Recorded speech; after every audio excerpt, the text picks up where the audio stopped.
Hey there, DIY. What the heck does DIY stand for? When you're somebody my age, you kind of wonder about these letters and abbreviations that the kids use texting, and that actually even people our age are using texting if they're avid texters or communicators on social media. So DIY stands for do it yourself.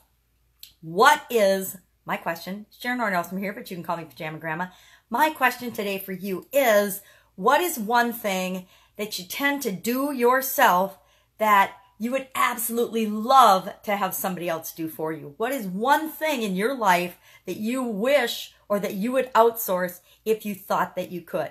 Maybe it's cooking. Maybe it's cleaning. Maybe it's laundry. Maybe it's, I don't know, something in your business that you wish that you could outsource, but you haven't done it yet. So what is one do-it-yourself thing that you do yourself that you would like to, if you had a magic wand, you would wave a magic wand and you would have somebody else do that for you? Share in the comments below because this Pajama Grandma wants to know. Have an awesome day. I'll see you tomorrow. Bye.